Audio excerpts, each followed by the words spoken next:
विदुर जी से धृतराष्ट्र पूछ रहे हैं, वे कौन से लोग हैं जिनके घर में लक्ष्मी आकर निवास करती है, जिनके लक्ष्य पूरे होते हैं, उनमें क्या क्या लक्षण होते हैं। विदुर जी कहते हैं, 7 चीजें जिस मनुष्य के पास में होती है उसको लक्ष्मी स्वयं चुनाव करती है। लक्ष्मी का चुनाव तुम नहीं करते हो, तुम्हारा चुनाव लक्ष्मी करती है। लेकिन ये 7 चीजें तुमको अपने भीतर पैदा करनी पड़ती है। कौन कौन? धृति, शमो, दमः, शौचम, कारुण्यम, वाग्निष्ठुरा, मित्राणाम च अनभिद्रोह, सप्तैतः समिधि श्रिया। आप अर्थ समझ गए होंगे, बताने की जरूरत नहीं है। नहीं समझे हैं, ये आपकी सरलता है तो मैं बता दूंगा, क्योंकि कितने लोग ऐसे होते हैं समझ में नहीं आता है फिर भी नहीं कहते हैं कि नहीं समझे, क्योंकि वे कहते हैं अगर हम कहेंगे नहीं समझे तो इज्जत का सवाल है, इसलिए ना समझ भले ही रह जाएं पर इज्जत नहीं जाने देंगे। इसलिए आपकी मानता है कि आपको कुछ भी अभिमान नहीं है, सरल भाव से आपने स्वीकार किया नहीं समझे। मैं एक एक पॉइंट पर समझाता हूँ। विदुर जी कहते हैं, धृति विषम परिस्थितियों में भी, दुख की घड़ियों में भी, कठिन राहों पर चलने पर भी, सब कुछ खो जाने पर भी जिसका धैर्य नहीं टूटता है, जो हार में भी भीतर से नहीं हारता है, वह व्यक्ति लक्ष्मी को आकर्षित करता है और उसके लक्ष्य पूरे होते हैं।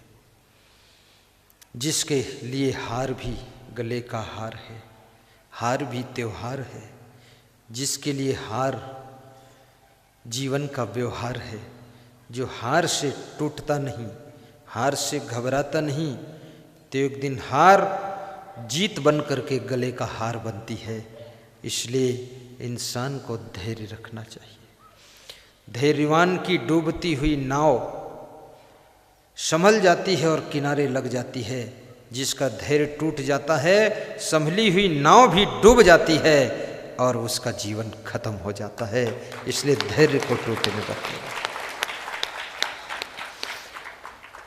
कभी कभी तुम्हारे धैर्य को विचलित करने के लिए तुम्हारी पत्नी के शब्द भी धैर्य को विचलित कर देंगे, कभी तुम्हारे मित्र के शब्द, कभी पड़ोसियों के शब्द तुम्हारे धैर्य पर चोट पहुंचाएंगे। कभी कभी तुम्हारे धैर्य को मजबूत करने के लिए तुम्हारे माता पिता के शब्द काम करेंगे। धैर्य को साहस देने के लिए कभी कभी तुम्हारी पत्नी की बातें भी काम आ सकती हैं। लेकिन कोई नेगेटिव बोले तो भी धैर्य को टूटने मत देना, और कोई पॉजिटिव बोले तो धैर्य को और मजबूत कर लेना। लेकिन धैर्य जिसके पास में है उसके लिए कोई राह मुश्किल नहीं है, और जिसका धैर्य टूट गया उसके लिए हर राह कठिन हो जाती है, मुश्किल खड़ी हो जाती है। बाधाएं कब बांध सकी हैं आगे बढ़ने वालों को, और विपदाएं कब मार सकी हैं मरकर जीने वालों को। धृति, शमो, शमो किसे कहते हैं? शमो मीन्स होता है मनोनिग्रह, मन का निग्रह करना, मन को निगरानी में रखना। जैसे एक छोटे से बच्चे को माँ निगरानी में रखती है। माँ यदि आटा गूंथ रही है, रोटी बना रही है, बच्चा आंगन में खेल रहा है, तो माँ की एक नज़र बच्चे पर रहती है कि बच्चा कहाँ जा रहा है।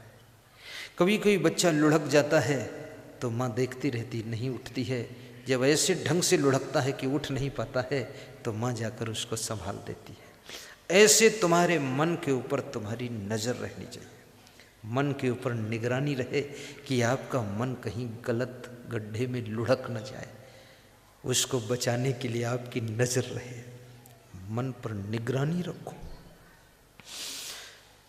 दमः इंद्रिय निग्रह, और इंद्रियों पर भी नजर रखो, कड़ी नजर, पैनी नजर, संभल के इंद्रियों को संयमित कीजिए।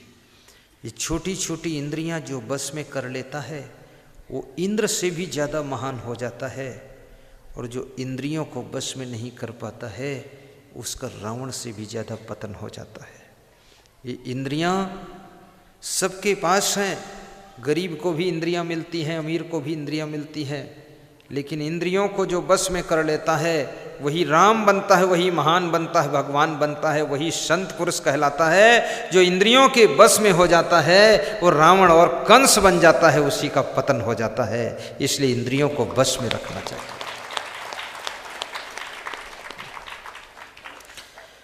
और ऐसा संसार में कोई नहीं है जो इंद्रियों को बस में न रखता हो, सबको रखना पड़ता है। जो लोग अपनी इंद्रियों को बस में नहीं रखते हैं वे कुछ दिन के बाद जेल में चले जाते हैं, तो जेल में जा करके इंद्रियों को बस में करते हैं। वहाँ तो बस में करना पड़ा, और जब जेल में रहकर इंद्रियों को बस में तुम कर सकते हो तो जेल के बाहर भी तुम इंद्रियों को बस में कर सकते थे, और जेल के बाहर यदि इंद्रियों को बस में कर लेते तो जेल के अंदर तुमको नहीं जाना पड़ता, फिर जेल के बाहर ही आनंद करते रहते। इसलिए इंद्रियों को बस में रखना चाहिए।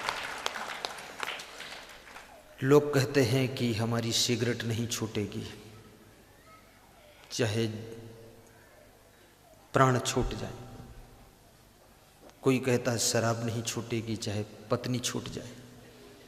लेकिन ऐसे लोगों को भी मैं बता देना चाहता हूँ, जब एक्सीडेंट तुम्हारा होता है, हॉस्पिटल में भर्ती होते हो, वहाँ न सिगरेट मिलती है न शराब मिलती है, तो सिगरेट भी छूट जाती है 1 महीने के लिए, शराब भी छूट जाती है, तब तुम्हारे प्राण कैसे रह जाते हैं ये तुम हमको बताओ। जब अस्पताल में मजबूरी में तुम 1 महीने के लिए सिगरेट शराब छोड़ सकते हो, तो अपने घर में जरूरी समझ करके जिंदगी भर के लिए शराब सिगरेट छोड़ सकते हो। तुम्हारे अंदर त्याग करने की क्षमता है। ये जीवात्मा बहुत त्यागी है, ये रागी भोगी ढोंगी नहीं है, ये त्यागी है। आप संसार में कितना कमाते हो, सब करते हो, लेकिन जीव एक दिन सब कुछ त्याग कर चल देता है। न तो शरीर को साथ ले जाता है, न धन न दौलत न मकान न गाड़ी लाड़ी बाड़ी साड़ी, कुछ नहीं, सब यहीं। छूटेगी संपत्ति यहाँ की यहीं पर, तेरे कमर में न धेला रहेगा। अरे मन ये 2 दिन का मेला रहेगा, न कायम जगत का झमेला रहेगा। इतना त्यागी है ये जीव, और इतना इसका त्यागी स्वरूप, त्यागी स्वभाव, उसके बाद इतना ये रागी भागी ढोंगी भोगी बनता है, खूब दुख उठाता है। दुख से मुक्त स्वरूप है तुम्हारा, इसमें कोई दुख भी नहीं है। दुख तो तुम बनाते हो, सुख भी तुम बनाते हो। दुख सुख से पार है अपना स्वरूप आत्मा का, इसको भी पहचानो। दुख क्या है, सुख क्या है? जहाँ जहाँ तुमको अनुकूलता लगती है वहाँ वहाँ सुख मान लेते हो, जहाँ जहाँ प्रतिकूलता लगती वहाँ वहाँ दुख मान लेते हो। किसी माँ ने भोजन बनाया बड़े प्रेम से, उसके 2 बच्चे थे, दोनों ने प्रेम से खाया। तो बड़ा बच्चा आया, बोला माँ आज भोजन में सब्जी बनी थी, वो किस चीज़ की थी, बड़ा आनंद आया है, अच्छा लग रहा है। तो माँ ने कहा बेटा बैंगन की सब्जी थी। बोले बैंगन, वाह वाह, बैंगन तो सब्जी का राजा है, उसके शीश के ऊपर भगवान ने मुकुट लगाया है, वो तो सब्जियों का राजा है, इसलिए आज राजा को खाया हूँ तो मज़ा है, आनंद है। दूसरा लड़का थोड़ी देर के बाद आया, 1 घंटे बाद, बोले माँ तूने सब्जी किस चीज़ की बना दी, मेरे पेट में बहुत बड़ा दर्द हो रहा है। तो माँ ने कहा कि बेटा बैंगन की सब्जी थी। बोले अरे राम राम, बैंगन उसका नाम ही है बेगुन, उसमें कोई गुण तो है नहीं, बिना गुण का है, और काला कलूटा है, और उसके सिर पर भगवान ने कील ठोक रखी है, ये वो मेरे पेट में चुभ रही है। अब माँ कभी बैंगन की सब्जी मत बनाना। तो माँ मुस्कराने लगी कहने लगी अनुकूल वेद नियम सुखम, प्रतिकूल वेद नियम दुखम। जिसको अनुकूल लगा है बैंगन, वो बैंगन की प्रशंसा कर रहा है, कहता है बैंगन सब्जियों का राजा है। और जिसको प्रतिकूल सब्जी हो गई वो कहता है बैंगन बिना गुण का है, इसको कभी मत बनाना। ऐसे ही संसार में है, जहाँ जहाँ तुमको अनुकूलता लगती है वहाँ वहाँ तुम सुख मान लेते हो, जहाँ जहाँ प्रतिकूलता लगती वहाँ वहाँ दुख मान लेते हो। तुम्हारा सुख और दुख अनुकूलता और प्रतिकूलता के गर्भ से पैदा होता है, लेकिन विवेक से जो सुख पैदा होता है वो अखंड सुख होता है। ये अनुकूलता प्रतिकूलता में भटकने वाले लोगों को सदैव न सुख मिलता है न दुख मिलता, वो इधर उधर लुढ़कते रहते हैं। विदुर जी कहते हैं इंद्रियों को भी निगृहित रखो। आपने देखा होगा ताश की गड्डी में कितने पत्ते होते हैं, कोई बता सकता है? 52।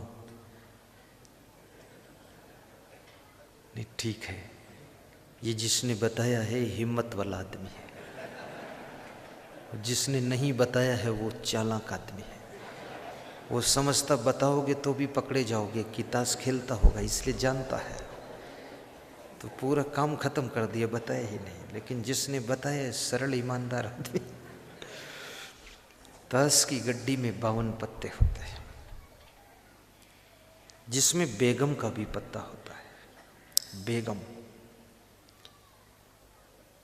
बेगम को जो जीत लेता है वो बादशाह कहलाता है, और बेगम से हार जाए वो गुलाम हो जाता है।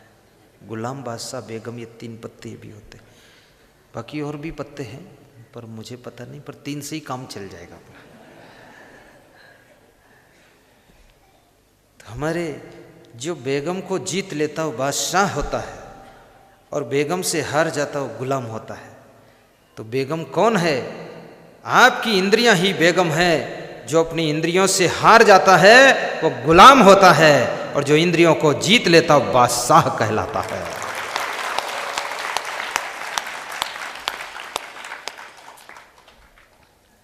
धृति समो दमः शौचम। चौथी चीज, लक्ष्मी उसका चुनाव करती है जिसके पास में पवित्रता है। शौचम माने शुद्धता, पवित्रता। जिसके कपड़े भी शुद्ध है, पवित्र हैं, दांत भी साफ सुथरे हैं, जिसका घर भी साफ सुथरा है, जिसकी गाड़ी भी साफ सुथरी है, जिसकी साड़ी भी साफ सुथरी है, उसको लक्ष्मी चुनाव करती है। मैले कुचैले कपड़े पहनने वाले, मैले दांत रखने वाले, कभी मुखारी दातुन न करने वाले, अधिक भोजन करने वाले, अधिक गाली बकने वाले, शाम को सूर्यास्त के समय सोने वाले को लक्ष्मी त्याग कर चल देती है। भले ही वो विष्णु भगवान क्यों न हो, फिर भी उसको छोड़कर चली जाती है। चाणक्य से किसी ने पूछा कि लक्ष्मी किसको छोड़कर जाती है, तो चाणक्य ने बहुत अच्छा जवाब दिया है। कुचेलिनम दंत मलोप धारणम बहवासिनम निष्ठुर भाषणम चा सूर्योदय चास्ता मिते शयानम विमुच्यति श्री यदि चक्रपाणी। कुचेलिनम जो मैले वस्त्र पहनता है। कितने लोग तो ऐसे होते हैं कि नाक साफ करते हैं तो अपने कपड़े में चिपका लेते हैं और कहते हैं इतनी कीमती है ये किसी फैक्ट्री में भी नहीं मिलती है, इसलिए। इतने मैले लोग।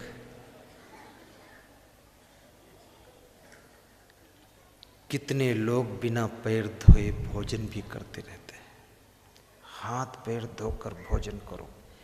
इन हाथों में जो त्वचा है ना, इस पे सब बैक्टीरिया चिपका रहता है, वायरल चिपका रहता है, सब बहुत ज़्यादा।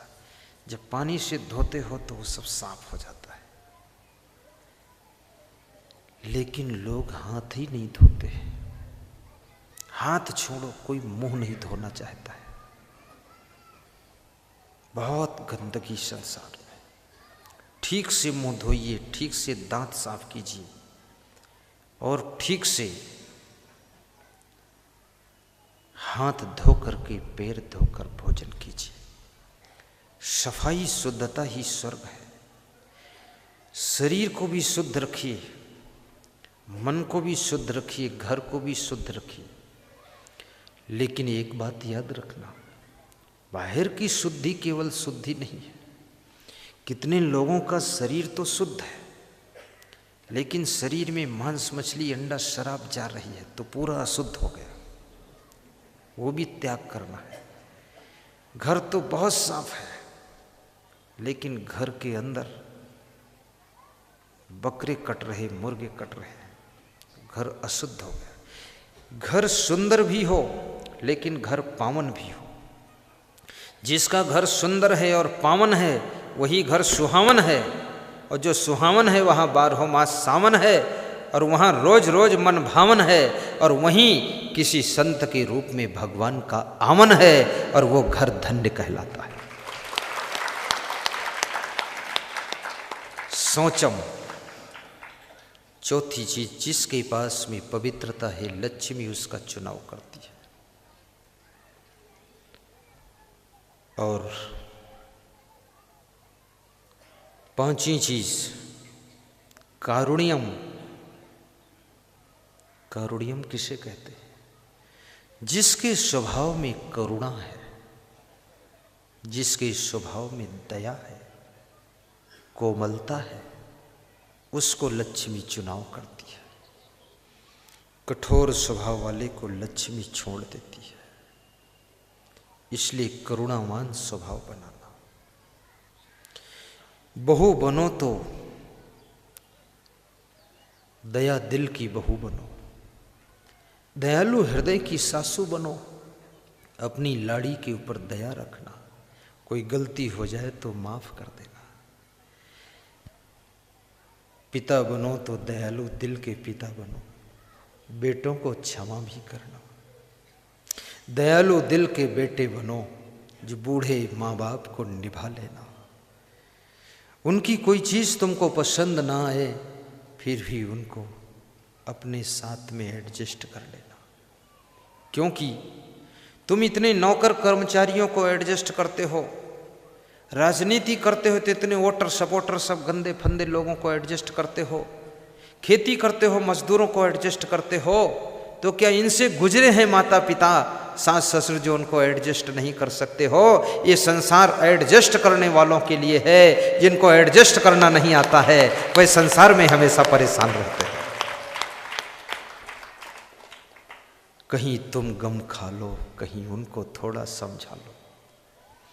कभी कभी बड़ों को भी समझाना पड़ता है। तुम ना समझाओ तो उनको सत्संग में ले जाकर बिठा दो, वहां समझ जाएंगे। राजस्थान में मेरा सत्संग था तो 3 बहुएं धन्यवाद देने के लिए आईं। दूसरे दिन, सत्संग के दूसरे दिन बोले, महाराज जी आपको धन्यवाद, व्यास गादी पर आई। तो हमने कहा क्यों धन्यवाद दे रहे हैं? तो बोले आपके सत्संग से बड़ी शांति मिली हमें। तो हमने कहा कैसे मिली? सत्संग में आप आए थे कल क्या? बोले हम कल नहीं आए थे, लेकिन मेरी सासू कल सत्संग में आई थी और हम सासू से ही अशांत थे और सासू ठीक हो गई, हमें शांति मिल गई, तो हम आज धन्यवाद देने आए।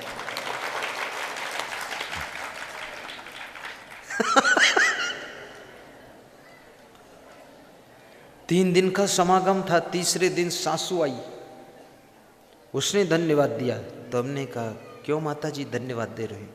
बोले हमको भी शांति मिली। हमने कहा कैसे मिली? बोले हमारी 3 बहुएं वो तीनों तरफ चलती थी और कल आपका सत्संग सुना तो वो ठीक हो गई, तो मुझे भी शांति मिली। मिलता है सच्चा सुख केवल गुरुदेव तुम्हारे चरणों में।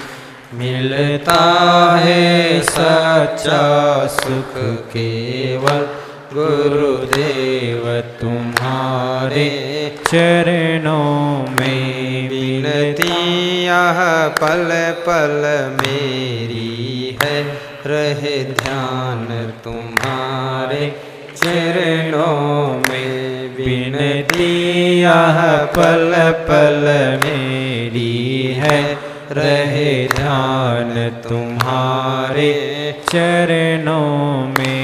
मिलता है सच्चा सुख केवल गुरुदेव तुम्हारे चरणों में। तन मन धन अर्पण है मेरा, गुरुदेव तुम्हारे चरणों में। सब गाइए, ताली बजा कर गाइए।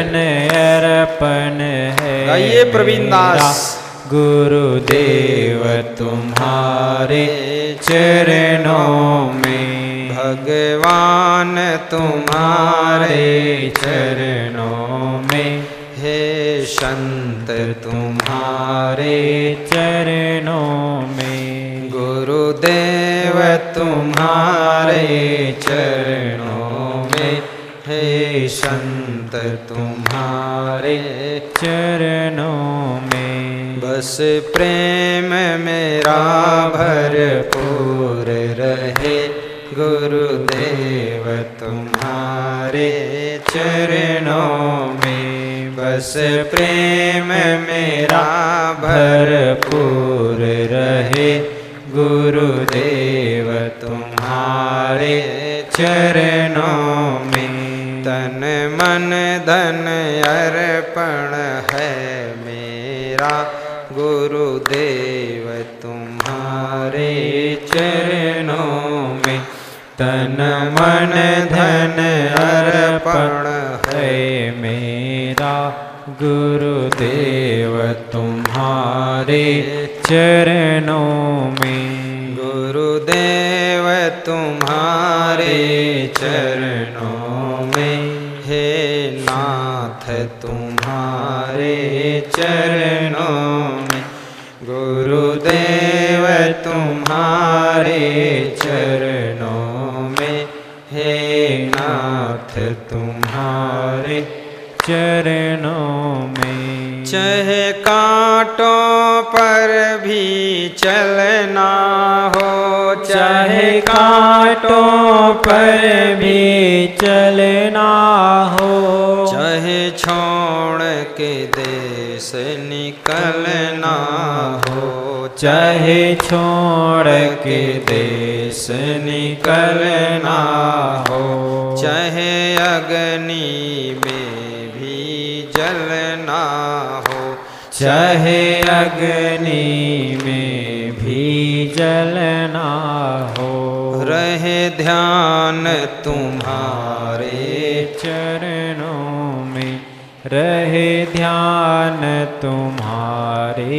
चरणों में। भगवान तुम्हारे चरणों में, भगवान तुम्हारे चरणों में। बस प्रेम मेरा भरपूर रहे, बस प्रेम मेरा भरपूर रहे, गुरुदेव तुम्हारे चरणों में। गुरुदेव तुम्हारे चरणों में, गुरुदेव तुम्हारे चरणों में। भगवान तुम्हारे चरणों में। मुझ में तुझ में बस फर्क यही, मुझ में तुझ में बस फर्क यही। मैं नर हूँ आप नारायण हो, मैं नर हूँ आप नारायण हो। मैं हूँ संसार के बंधन में, मैं हूँ संसार के बंधन में। संसार तुम्हारे चरणों में, संसार तुम्हारे चरणों में।